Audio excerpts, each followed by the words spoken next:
Hello friends, कैसा हो? सब तो अच्छे होंगे, जबरदस्त होंगे और आप सभी अच्छे से तैयारी कर रहे होंगे। तो दोस्तों, आज के सेशन में हम आप लोग को ये बताने का प्रयास करने वाले हैं जो कि 25 क्वेश्चन सेलेक्ट किए हैं। 25 क्वेश्चन में देखना है, सभी इंपोर्टेंट क्वेश्चन है ही और प्रीवियस ईयर का क्वेश्चन है। किस प्रकार का क्वेश्चन एग्जाम में आता है, किस प्रकार का क्वेश्चन एग्जाम में आता है, वो सभी डाउट आज क्लियर होगा और वही सभी क्वेश्चन आप लोगों को करना है। वही इंपोर्टेंट क्वेश्चन करना है जो क्वेश्चन एग्जाम में आता है, किस टाइप में आता है, पूरा क्लियर करने वाले हैं। तो आप सभी अगर हमारे चैनल पे न्यू हैं तो एक बार चैनल को सब्सक्राइब कर लीजिएगा और साथ ही साथ घंटी को जरूर दबा दीजिएगा।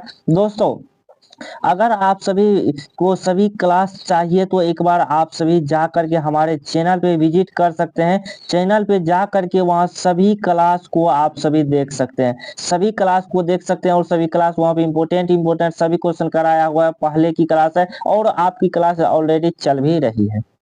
तो दोस्तों, आज वही क्वेश्चंस करेंगे, किस टाइप में क्वेश्चन आता है, चीजों को आप सभी समझते हुए चलिएगा और ज्यादातर रटने की जरूरत भी नहीं पड़ने वाली है। तो इस क्लास को देखिए और आप सभी को अनुभव भी हो जाएगा जो किस प्रकार का क्वेश्चन एग्जामों में आ रहा है।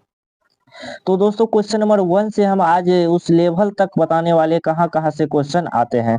तो बातचीत साहित्य की कौन सी विधा है, कौन सी विधा है, विधा से क्वेश्चन आता है। हर एक चैप्टर बाय चैप्टर विधा से पूछ लिया जाएगा। उपन्यास है, कहानी है, नाटक है या फिर निबंध है, इस प्रकार से एक क्वेश्चन यहाँ से सेटअप होता है और यहाँ से क्वेश्चन आता भी है। तो आप सभी को यह डाउट क्लियर हुआ होगा जो पहला क्वेश्चन कहाँ से आता है। तो यहाँ से ऑप्शन नंबर सी हो जाएगा। बातचीत जो यह लिखा गया है, यह विधा जो पूछेगा तो इसमें साहित्य की कौन सी विधा है, तो निबंध ऑप्शन को लगाएंगे। संयोगिता स्वयंवर रचना है, संयोगिता स्वयंवर रचना किसकी है, रचना पूछेगा। इसके बाद आप सभी का इसमें काव्य खंड से लिया गया यह रचना और उसके किसके द्वारा कौन सी पुस्तक लिखी गई है, इस प्रकार से क्वेश्चन रहता है। तो ये जो है संयोगिता स्वयंवर जो रचना है, यह रचना किनकी है यह बताना है। तो यह श्रीनिवास दास की रचना है। बालकृष्ण भट्ट की रचना कौन कौन सी है, इसके बाद प्रताप नारायण मिश्रा की और मैथिली शरण गुप्त की। तो ये सभी का जो है रचना कौन कौन से, तो आप सभी रचना क्लास में जाकर के या नहीं तो आपके पास अपने पास एक बुक जरूर रखिएगा हिंदी का, और उस बुक में ये सभी का जो है रचना एक बार आप सभी को जरूर पढ़ लेना है। यहाँ से क्वेश्चन एग्जाम में आते हैं। अगला प्रश्न है, बालकृष्ण भट्ट किस युग के रचनाकार हैं, तो यह भारतेंदु युग के रचनाकार हैं। तो ऑप्शन ए बिल्कुल सही हो जाएगा। बालकृष्ण भट्ट का जन्म कहाँ हुआ था, जन्म कब हुआ था, कहाँ हुआ था और किस राज्य में हुआ था, ये सभी को जरूर पॉइंट को क्लियर कर लीजिएगा। यहाँ से क्वेश्चन आता है जन्म, मृत्यु, इसके बाद उसकी जन्म स्थान, ये सभी क्वेश्चन डिफिनिट ही आता ही है। तो बालकृष्ण भट्ट का जो जन्म है 23 जून 1844 ईस्वी को हुआ था। चलिएगा दोस्तों अगले क्वेश्चन की ओर। उसने कहा था कहानी में किस शहर का चित्रण है, तो उसने कहा था कहानी पूरी डिटेल्स में एक वीडियो डाला हुआ है। आप सभी जा करके सर्च करते हैं, सर्च कर सकते हैं यूट्यूब पे सूरज ग्लोबल स्टडीज, आप सभी जाकर सर्च कीजिए, वहां आप सभी को मिल जाएगा। और इसका पूरा 25 से 26 मिनट के आसपास में पूरा कहानी को बताया गया है। जाकर उस क्लास को आप सभी को जरूर देखना है और जल्दी से आप लोग लाइक कीजिए। जिन्होंने चैनल पे न्यू आए हुए हैं अभी, वो चैनल को एक बार सब्सक्राइब कर दीजिए ताकि सभी क्लास का नोटिफिकेशन आप सभी के पास मिलता रहे। तो दोस्तों, इसमें अमृतसर की जो है चित्रण किया हो, इसमें चित्रण है पूरे डिटेल्स में, क्लास ऑलरेडी करा चुके हैं। बातचीत शीर्षक निबंध के निबंधकार, फर्स्ट चैप्टर का निबंधकार का नाम पूछा है। ऐसे ऐसे क्वेश्चन एग्जाम में आते हैं और बिल्कुल ही आसान सा क्वेश्चन आता है। तो बातचीत शीर्षक का निबंधकार का नाम बालकृष्ण भट्ट है। और आप सभी बताइएगा जयप्रकाश के द्वारा कौन सी कहानी, कविता या उपन्यास क्या लिखा गया है और उस चैप्टर का नाम बताइएगा। और नामवर सिंह के द्वारा, मोहन राकेश सिंह के द्वारा लिखा हुआ यह कविता सब है, तो उसका नाम आप सभी एक बार जरूर बताइएगा। मोहन राकेश के द्वारा क्या लिखा गया है कमेंट बॉक्स में कीजिए, अगर आपकी आईक्यू लेवल अच्छा हो तो आप बता सकते हैं, अन्यथा क्लास आपकी कंटिन्यू चलेगी, उसमें डाउट हम क्लियर करते चलेंगे। भारतीय सहपाठियों की जो है इसमें किसके साथ संघर्ष हुआ, सिपाहियों थोड़ा अच्छे से देख लीजिएगा। भारतीय सिपाहियों का जो है किसके साथ संघर्ष हुआ है ये पूछा गया है। भारतीय सिपाहियों यानी ये चैप्टर जो है ये उसने कहा था चैप्टर से है। उसने कहा था चैप्टर से ये आया हुआ है। उसने कहा था इस चैप्टर से ये क्वेश्चन आया हुआ है। जर्मन के साथ जो है युद्ध कर रहा था, सिपाहियों का संघर्ष हुआ था, वो जर्मन के साथ हुआ था। तो ऑप्शन नंबर डी होगा। किस अस्पताल में दिनकर का निधन हुआ था? आ गया ना क्वेश्चन, किस अस्पताल में दिनकर जी का निधन हुआ था? निधन कहाँ हुआ, मृत्यु कहाँ हुआ, या जन्म कहाँ हुआ, कब हुआ, कैसे हुआ, किस राज्य में हुआ, यहाँ से क्वेश्चन आता ही है। तो इसका जो ऑप्शन नंबर डी है बिल्कुल ही राइट हो जाएगा। विलिंगटन नर्सिंग होम में इसका जो है जन्म यानी मृत्यु इसका जो हुआ था वो हुआ था आपका विलिंगटन नर्सिंग होम में। तो ऑप्शन नंबर डी आपका राइट आंसर होगा। अगले क्वेश्चन है मनुष्य का जो है रूपों का साक्षात्कार जो होता है वह बोलने से होता है, यह किसने कहा है? मनुष्य के रूपों का जो साक्षात्कार होता है वह बोलने से होता है, यह किसने कहा है? यह आप सभी को बताना है। तो ये जो है बेन जॉनसन का विचार था। एक क्वेश्चन आप लोगों से है जो दो व्यक्ति असल बातचीत जो है हमेशा दो व्यक्तियों के बीच में हो सकती है, यह कथन किसकी है? यह आप सभी कमेंट बॉक्स में एक बार बताइएगा। यह कथन आप सभी को बताना है। दो व्यक्तियों के बीच में जो असल बातचीत होती है यह किसका कथन है, यह आप सभी को बताना है। तो आप सभी जल्दी से एक बार कमेंट में बताइएगा। जयप्रकाश नारायण को किसका दलाल कहा गया है? जयप्रकाश नारायण को अमेरिका का दलाल कहा गया है। तो आपका राइट आंसर हो जाएगा ऑप्शन नंबर डी। जर्मन पलटन को किसने मार गिराया? तो ऑप्शन डी सी हो जाएगा, लहना सिंह। इसके बाद अगला क्वेश्चन है ब्रेन ऑफ मुंबई किसे कहा जाता है? ब्रेन ऑफ मुंबई किसे कहा जाता है? उमा शंकर दीक्षित को कहा जाता है। तो यहाँ से क्लियर हुआ। ये सभी क्वेश्चन जो है प्रीवियस ईयर्स का क्वेश्चन है। कौन सी रचना बाल कृष्ण भट्ट की नहीं है? कौन सी रचना बाल कृष्ण भट्ट जी की नहीं है? गुरु परीक्षा इसका नहीं है। बाकी के सभी जो है ऑप्शन ये सभी बाल कृष्ण भट्ट की रचना है। आप सभी को पहले ही बता दिए हैं जितने भी चैप्टर जैसे चंद्रधर शर्मा गुलेरी जी का जो चैप्टर है, इस चैप्टर का चंद्रधर शर्मा गुलेरी जी कौन कौन सी रचना लिखे हैं तो उसके बारे में आप सभी जरूर पढ़ लीजिएगा, यहाँ से क्वेश्चन आता ही है। तो ये हो गया परीक्षा गुरु, इन्होंने नहीं लिखा है बाल कृष्ण भट्ट ने। तो ये ऑप्शन आपका सही हो जाएगा। अगला प्रश्न है चंद्रधर शर्मा गुलेरी जी का जन्म कहाँ हुआ था? चंद्रधर शर्मा गुलेरी जी का जन्म जयपुर राजस्थान में हुआ था। जयपुर राजस्थान में हुआ था। तो इटली, वाराणसी, मध्य प्रदेश, ये सब जो है अलग अलग लेखकों के बारे में दिया हुआ, वो भी क्लास में आते आते सारा डाउट क्लियर करते चलेंगे। सभी क्लास कंटिन्यू चलती रहेगी। आप सभी जो है डेली क्लास को ज्वाइन कीजिए और एक बार चैनल पे न्यू है तो जल्दी से सब्सक्राइब कीजिए। वीडियो पसंद आ रहा है तो एक बार आप सभी लाइक जरूर कीजिएगा। तो फ्रेंड्स अगला क्वेश्चन फिर से आ चुका है। उसने कहा था कहानी के नायक कौन है? तो नायक जो है लहना सिंह हो जाएगा और बोधा सिंह जो है वो हजारा सिंह का पुत्र था, बेटा था, यानी सूबेदार का क्वेश्चन आ सकता है यहाँ से। सूबेदार का पुत्र का क्या नाम था, बेटा का क्या नाम था? तो उसका जो हो जाएगा बोधा सिंह। हजारा सिंह भी उसी का नाम है और वजीरा सिंह भी युद्ध में गए हुए थे, सभी मिल करके युद्ध कर रहे थे। वो भी जर्मन पलटन को हराने के लिए उन्होंने युद्ध कर रहे थे। उसने कहा था कहानी में लहना सिंह जो है यह एक नायक है।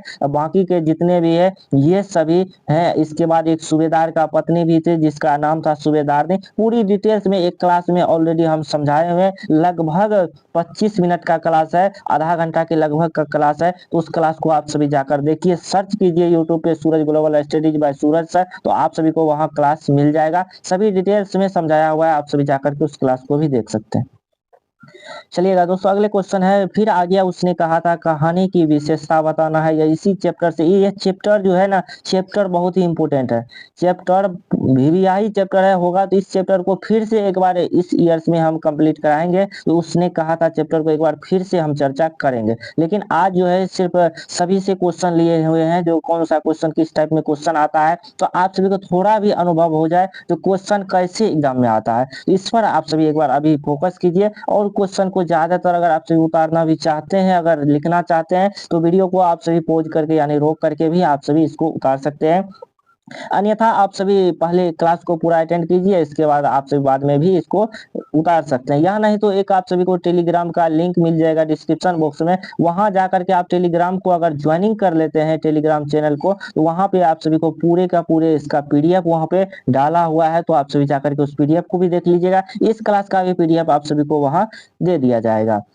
तो फ्रेंड्स आगे की और बढ़ते हैं। क्वेश्चन नंबर 17 जो है, इसमें इसकी विशेषताएं के बारे में जो पूछा हुआ है, यह जो आप सभी को एक बार ध्यान से और फोकस कीजिएगा। दिव्य प्रेम की कहानी है, बिल्कुल सही बात है, इसमें दिव्य प्रेम की कहानी है। और किसकी है यह जो है, इसका उसने कहा था कहानी का नायक जो है लहना सिंह और सूबेदारनी के बचपन का जो यह दिव्य प्रेम था, उस पर भी यह कहानी है। और उस प्रेम पर उन्होंने बलिदान कर दिया था, ये भी उसी का कहानी है। और युद्ध की भी उसमें कहानी आई हुई है, युद्ध का भी उसमें चर्चा हुई है। तो और इसलिए आपका ऑप्शन नंबर तीनों हो जाएगा, ए बी सी, यानी ऑप्शन नंबर डी आपका राइट होगा। अगला क्वेश्चन है, जयप्रकाश नारायण ने आईएएससी की परीक्षा कहाँ से पास की थी, कहाँ से पास किया था, उच्च स्तरीय प्राथमिक स्तर पे कहाँ पढ़ाई किया, उच्च स्तर पे कहाँ किए। तो इस प्रकार से क्वेश्चन सेट होता है, कहाँ से उन्होंने किया था और उसे कौन सा पुरस्कार मिला, ये सभी क्वेश्चन ज्यादातर इंपॉर्टेंट रहता है। तो आप सभी सभी क्वेश्चन को अच्छे से डिनोट करके पढ़ते चलिएगा। ऑलरेडी हम यहाँ पे क्लास में सभी क्वेश्चन कराते चलेंगे, एग्जाम तक में पूरी जितनी भी कंटेंट है सभी कंटेंट को हम क्लियर करते चलेंगे। लेकिन आप सभी बने रहिएगा और ज्यादा से ज्यादा अपने दोस्तों में जो है शेयर करते चलिएगा, जितना हो सके उतना आप सभी शेयर जरूर करते चलिएगा। तो दोस्तों इसमें जो है आप सभी को बताना है जो यह कहाँ से परीक्षा पास की थी। तो इसमें थोड़ा सा ऑप्शन भारतीय ज्ञानपीठ पुरस्कार मिला था जयप्रकाश नारायण को, ठीक है। तो ये क्वेश्चन में थोड़ा टाइपिंग में एरर है, तो इस क्वेश्चन को हम अगले क्लास में डिनोट करेंगे।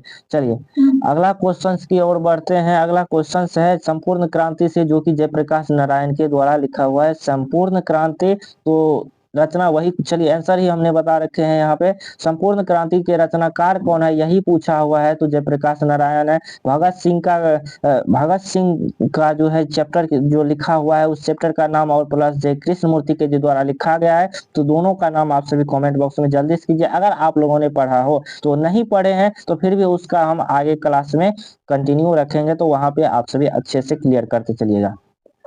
क्वेश्चन नंबर 20 है, क्वेश्चन नंबर 20 है, किस पाठ में यह युक्ति आई है कि मृत्यु के कुछ समय पहले स्मृति बहुत ही साफ हो जाती है। यह युक्ति किस पाठ में आया है, तो जब लहना सिंह का मृत्यु हो रहा था, तो उस समय जो है यह युक्ति कही गई है। मृत्यु के कुछ समय पहले ही उसकी स्मृति साफ हो जाती है, स्पष्ट जन्म से लेकर मृत्यु तक की जो है, जन्म से लेकर मृत्यु तक की हर एक चीज उसे दिखाई देने लगता है। यानी कि यह जो है लहना सिंह के द्वारा लिखा है। लहना सिंह के बारे में कहा जा रहा है, लहना सिंह जो है उसने कहा था कहानी का एक प्रमुख पात्र भी है। तो ऑप्शन नंबर ए आपका राइट होगा। जितने भी इसमें कंटेंट हम दे रहे हैं, तो एक क्वेश्चन से रिलेटेड 3-4 क्वेश्चन भी क्लियर होते जा रहा है, इसलिए आप सभी को समझना है और समझ करके आंसर भी लगाना है। अर्धनारीश्वर शीर्षक निबंध के निबंधकार का नाम बताना है। तो ये आसान सा ऐसा ही क्वेश्चन पूछा जाता है, निबंधकार का नाम बताएं। उसने कहा था यह कहानी किसके द्वारा लिखा गया है, इस तरह से क्वेश्चन ज्यादातर आता है। तो ये रामधारी सिंह दिनकर के द्वारा यह अर्धनारीश्वर लिखा गया, जो कि शिव और पार्वती का कल्पित रूप है। शिव और पार्वती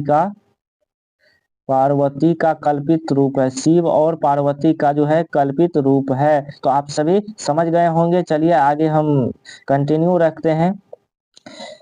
अगला क्वेश्चन है, रोज कहानी का नायक, रोज कहानी का जो नायक कौन है, नायक से क्वेश्चन आ गया। रोज कहानी जो है यह एक जो है महेश्वर नाम का एक व्यक्ति था, जो कि डेली ऑफिस जाया करता था। तो उसका जो है पत्नी का ही नाम था मालती। तो ऑप्शन नंबर बी हो जाएगा। ऑलरेडी इसका चैप्टर बाय चैप्टर क्लास चलेगा, तो पूरी डिटेल्स में हम इसको समझेंगे। चलिएगा आगे बढ़ेंगे। अगला क्वेश्चन है, भगत सिंह के माता और पिता का क्या नाम था, विद्यावती एवं सरदार किशन सिंह, इसके जो है भगत सिंह के माता और पिता के नाम है। तो विद्यावती सरदार किशन सिंह ध्यान में रखना है, ऐसा क्वेश्चन एग्जाम में पूछा गया क्वेश्चन है। जिस पुरुष में नारीत्व नहीं वह डैश है, तो वह हमेशा अपूर्ण होता है। जिस पुरुष में नारीत्व नहीं है वह अपूर्ण होता है। एक क्वेश्चन आप सभी से है, जो जो स्त्री पुरुष का रूप धारण कर लेता है या पुरुष का गुण प्राप्त कर लेता है, अगर पुरुष का गुण प्राप्त कर ले, कोई भी स्त्री हो अगर पुरुष का गुण प्राप्त कर ले तो उसे क्या कहा जाता है, कमेंट बॉक्स में आंसर दीजिएगा, फिर हम इसका आंसर आगे बताने वाले हैं। रोज इनमें क्या है, रोज जो है एक कहानी है जिसमें जो है उसके मालती है, मालती के पति के नाम महेश्वर है, महेश्वर है, जो कि हमेशा ये सभी क्वेश्चन पूछा ही जाता था। महेश्वर क्या थे, महेश्वर एक ऑफिस में डेली का काम ही वही था, ऑफिस जाना। तो इस प्रकार से यह कहानी ही है, तो ऑप्शन नंबर बी आपका सही हो जाएगा। और इस क्वेश्चन का आंसर आप सभी जल्दी से बताइएगा, इस क्वेश्चन का आंसर क्या होगा। जो स्त्री जो है पुरुष का जो है गुण प्राप्त कर लेता है तो उसे क्या कहते हैं, तो आप सभी का आंसर जो आना चाहिए वो आना चाहिए राक्षस कहलाता है। क्या कहलाता है, राक्षस कहलाता है। तो ऑप्शन जो है इसका आंसर आप सभी का हो जाएगा राक्षस। चलिएगा अगला इस क्वेश्चन को करिए, और आज का यह लास्ट प्रश्न है, रामधारी सिंह दिनकर का जन्म कहाँ हुआ था, तो सिमरिया बेगूसराय बिहार में रामधारी सिंह दिनकर जी का जन्म हुआ था। आई होप आप सभी को पता चल ही गया होगा जो किस प्रकार से क्वेश्चन आता है, कैसा क्वेश्चन आता है, बहुत ही आसान सा क्वेश्चन आता है, किस टाइप में आता है, सभी को हम पूर्ण रूप से डिस्कस कर चुके हैं। तो आई होप आप सभी को यह क्लास अच्छा लगा हो, तो एक बार आप सभी अपने दोस्तों में शेयर इस सेशन को कर दीजिए। साथ ही साथ आप सभी अगर लाइक नहीं किए हैं जल्दी से लाइक कर दीजिए और अपने दोस्तों में ज्यादा से ज्यादा शेयर कर दीजिएगा इस क्लास को। तो फ्रेंड्स मिलते हैं फिर अब नेक्स्ट क्लास में। Thank you.